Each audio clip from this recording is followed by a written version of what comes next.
झारखंड में किसकी बनेगी सरकार? एग्जिट पोल के नतीजे कितने हैं सटीक? किन सीटों से बदल जाएगा चुनाव परिणाम का समीकरण? कौन सी 5 सीटों पर फंसा है चुनाव परिणाम का पेच? देखिए एग्जिट पोल का एग्जिट पोल। झारखंड की सियासत में किसका दांव चल गया?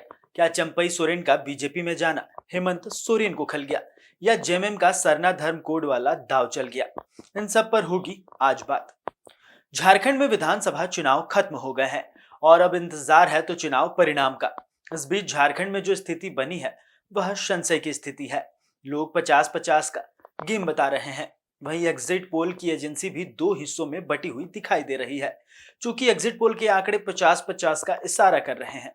कोई कह रहा है कि बीजेपी की सरकार बनेगी, तो किसी का मानना है कि झारखंड में इंडिया गठबंधन सरकार बनाने जा रही है।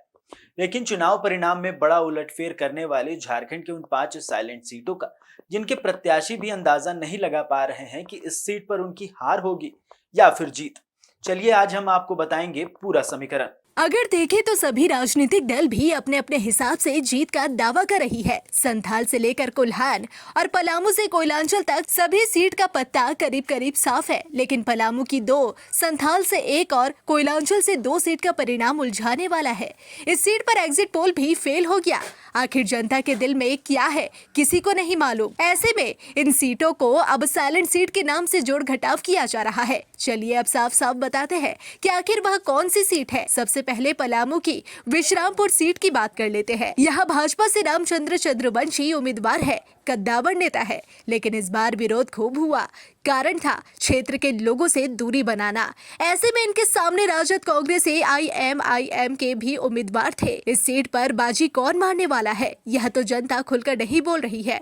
खूब सभी प्रत्याशी भी सर्वे करा चुके, लेकिन जानकारी नहीं मिली कि कौन किसके साथ है। इसके अलावा मानिका विधानसभा सीट पर भी क्या होने वाला है, न ही भाजपा को मालूम है और न ही कांग्रेस को। सभी समीकरण बैठाने में जुटे हैं, लेकिन मतदाता बहुत ही गुप्त तरीके से बिना किसी हो हल्ला के चुपचाप मतदान देकर बैठे हैं। इस सीट की अगर बात करें तो यहाँ कांग्रेस से रामचंद्र सिंह और भाजपा से हरे कृष्ण सिंह चुनावी अखाड़े में है। ऐसे में दोनों का दावर नेता है और अपनी अपनी जमीनी पकड़ क्षेत्र में रखे हैं, लेकिन परिणाम किसके हक में है यह किसी को मालूम नहीं।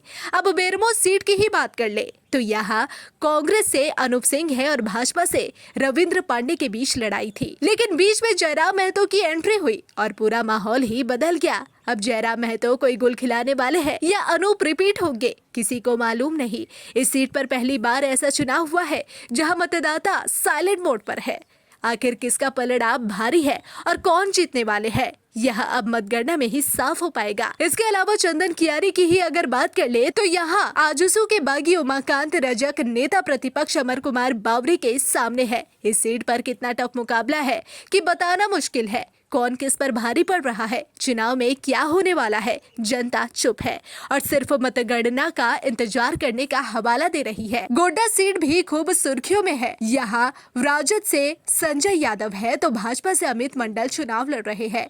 दोनों की किस्मत EVM में कैद है। 23 को कोई जिन निकलने वाला है, लेकिन इससे पहले जनता ने किसे ताज पहनाया है यह बताना मुश्किल है।